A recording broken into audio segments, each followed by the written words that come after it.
Mike is going to cover the results from our 2019 oat test weight study, but first I'm going to set the stage with a little history of past studies. To be accepted for milling by grain millers, oats must have test weights above 230 grams per half a liter. Ideally, test weights should be above 245 grams per half a liter, as oats with test weights below this level will be discounted. Past studies have found test weights can be managed by manipulating seeding date, variety selection, and nitrogen rate.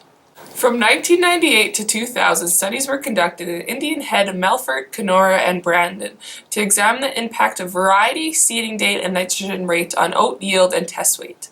The varieties used in this study are now out of date, so I won't comment on them, but they concluded oats should be seeded mid-May with an N rate between 38 and 71 pounds per acre when the soil residual nitrogen levels were between 18 and 45 pounds per acre. When seeding was delayed to early June, only 38 pounds per acre of nitrogen should be applied to maintain oat quality.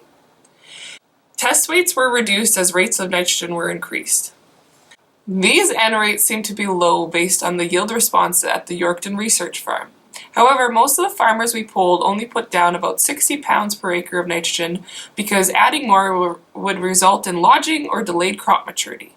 That is a fair argument. We don't tend to put our research trials in low-lying areas of the field which have high soil residual nitrogen and are prone to lodging. But maybe variable rate nitrogen could help with lodging and maturity issues in these low-lying areas. Uniformity of maturity is certainly an issue to consider, particularly as pre-harvest Roundup can no longer be used as a harvest aid for oats intended to be sold to grain millers. Bill May with Agriculture Canada also led a more recent oat test weight study from 2014 to 2016, and participants included Yorkton, Indian Head, Melfort, and Redverse. There were 4 varietal comparisons in each site year, with stride always being the check variety. However, the varieties that were compared against stride differed between locations. This was done to try and screen a large number of varieties without making the trials ridiculously large at any one site. The study was conducted at 3 sites for 3 years and 1 site for 2 years, so in total there were 44 comparisons. Out of those comparisons, there were 22 instances where oat yields responded up to 107 pounds per acre of nitrogen, 6 times where 71 pounds per acre of nitrogen was enough, and in 16 cases only 53 pounds per acre were required. In 18 cases, 107 pounds per acre of nitrogen resulted in a discount based on test weight, and in 2 instances the oats would have been rejected. So the reduction test weight wasn't a big issue in this study. Soil moisture was pretty good over the course of the study, even during flowering, which would have helped to maintain adequate test weights. However, we did notice, relative to stride, Summit maintained higher test weights than CS Camden. Summit and Camden are both on grain millers' preferred variety list, but they seem to have very different test weights. This is also backed up by the variety guide, which lists the average test weight for CS Camden as 242 grams per half liter, which is low compared to the listed test weight of 256 grams per half liter for Summit. So now let's go to the field where we can see Yorkton's trial, and Mike will discuss the trial design. Here I am in front of the oat test weight study, which has been supported by Adopt through Sask Oats. This study here is in Yorkton, Saskatchewan, being conducted by ECRF and Parkland College. And we have 2 sister sites that are located in Melfort, being conducted by NARF, and also at Indian Head, conducted by Indian Head Agricultural Research Foundation. The study is looking at different seeding date timings, which are supposed to be early May versus early June. At this particular location, we seeded early at May 10th, and then our later seeding date was May 31st. We're looking at Camden versus Summit, and we're looking at those varieties at 40, 80, and 120 kilograms per hectare of actual nitrogen.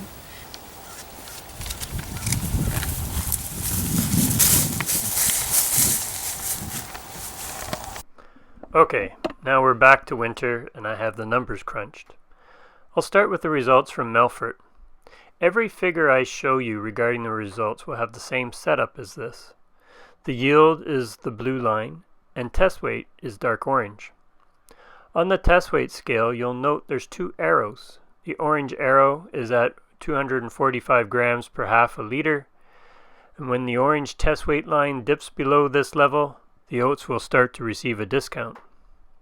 When the line dips below the red arrow at 230 grams per half a liter, then the oats will be rejected for milling at grain millers. Of course, the bottom scale indicates increasing rates of nitrogen. The scales will be the same for every figure I show you, so that it's easy to make comparisons between slides. At Melfort, there are some interactions, so I am showing you every treatment, as there are a few differences between early and late seeding. Summit did have higher test weights than CS Camden, particularly when seeded early at Melfort. Now, watch the orange test weight line drop as we move from Summit to CS Camden with the early seeding date. Even though the test weight was lower for Camden, it's still far above discount levels.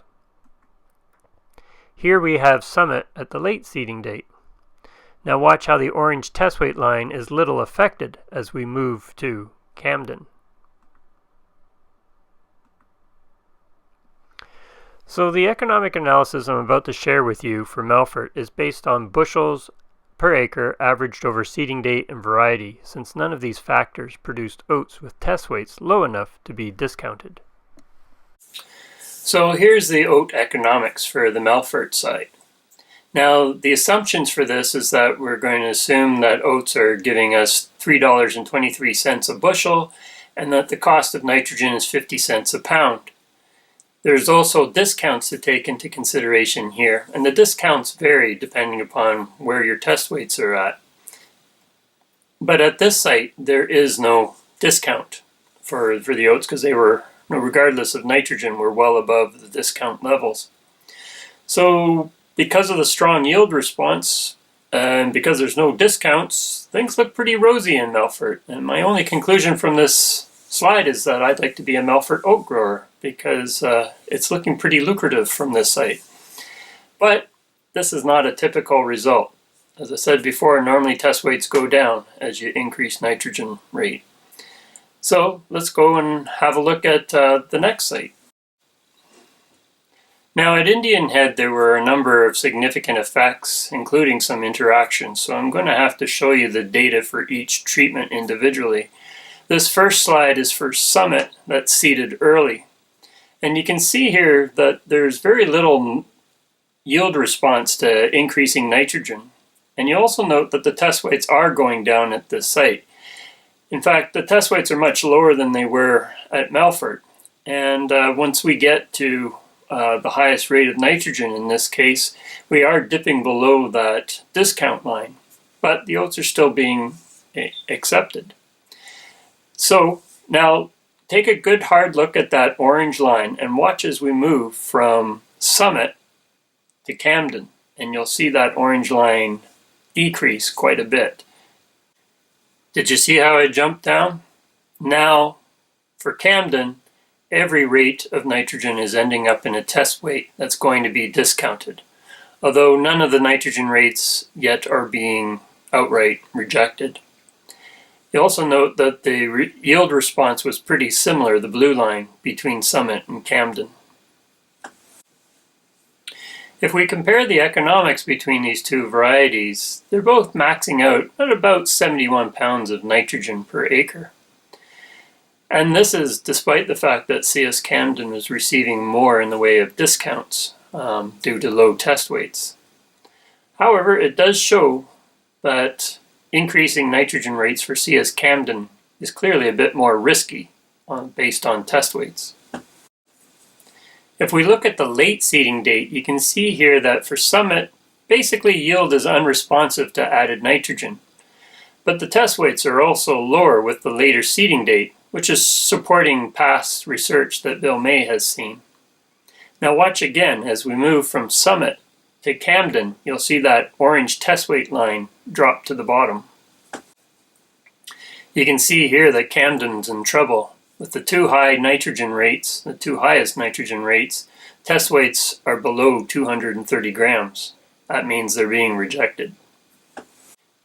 You can see here that the lowest nitrogen rate of 36 pounds of nitrogen is actually providing the best economic return for Summit and Camden when they were seeded late. This is supportive of past work that Bill May has seen. But the results also show that there's certainly a lot more wiggle room to increase nitrogen rates for Summit than there is for Camden, because Camden's being outright rejected at the 71 or 107 pounds of nitrogen per acre rate. At Yorkton, I've averaged the data over seeding date because, well, there was no significant effect of seeding date on either yield or test weight. Unlike Indian Head, we have a good strong yield response to added nitrogen. But like Indian Head, we are also seeing a decrease in test weights. But the test weights are much higher than they were at Indian Head. They're nowhere near being close to discount levels. But again, just like Indian Head, watch the orange line as we move from Summit to Camden. You can see how test weights again have dropped for Camden relative to Summit. However, regardless of nitrogen rate, there are no discounts here. The orange line is still way above the orange arrow. When you look at the economic returns for both of these varieties, when averaged over seeding date, you can see that Summit or Camden aren't being discounted. And the optimum nitrogen rate for Summit is about 71 pounds of nitrogen, and you could make an argument that 107 pounds of nitrogen was the most economic approach for Camden in this instance. But regardless, you can still see that there's more wiggle room to increase nitrogen rates for Summit. Now here's some data that is from another Yorkton site, same year, just a couple miles away from our other trial we were just talking about. It wasn't part of the study, but it had treatments in it that were very similar. In this case, we still got CS Camden and Summit in it. Our nitrogen rates are wider. They go from 0 to 178 pounds of nitrogen per acre. And unlike our first site that I was talking about, we are starting to get into trouble here with our test weights. At 71 pounds per acre, we're getting into the discount range, but we're still above the 230 rejection range. And again, watch as we move to Camden. You'll see that our test weights drop once again. So 107 pounds of nitrogen turned out to be the most economical scenario for Summit, and 71 pounds of nitrogen per acre turned out to be the most economical scenario for CS Camden. And that's because rates of nitrogen above that ended up in complete rejection. Now you may say, Mike, I don't think your results reflect what's happening on my farm. And I can't argue with that. I just showed you two trials that were literally maybe 3 miles apart, seeded within 10 days of each other, the same year, very similar background levels of soil nitrogen. And in one study, I got into one study at 107 pounds of nitrogen, I'm getting into discount and rejection problems. And at the other site, I'm not having any test weight issues whatsoever. So the results from one side of our farm aren't consistent with the results from the other side. So in conclusion, it's hard for me to tell you exactly how much nitrogen you should be putting down for your oats. But I will tell you this, that for the most part, that 71 pounds of nitrogen per acre was usually a pretty safe rate to put down in terms of test weight. And it often came close to maximizing your yield. However, the results can vary from year to year and location to location and one side of your farm to the other. Summit, if you grow Summit, that's going to decrease your chances of being rejected based on test weight. So you can push the nitrogen a bit more for Summit than you can for CS Camden. And seeding late, well, it only significantly reduced test weights at Indian Head. However, there's other benefits to seeding early, of course, like maturing earlier and having better harvest conditions during harvest. So I think that's it. Wait, freeze. I've got another thought. I came into this trial thinking 60 pounds of nitrogen is too low because we had a lot of cases where the yield was responsive to much higher rates of nitrogen. But I ended up concluding that 71 pounds of nitrogen was a good target. Maybe 107 if you're growing Summit. But I chose 71 because The risk of reducing test weights was too much, and even when 107 pounds of nitrogen was more economical, it usually wasn't by a lot. Okay, go. I'd like to thank our funders. Sask Oats has supported this project through money that was secured through Adopt. And I'd like to thank grain millers for looking at our grain samples and analyzing them for us.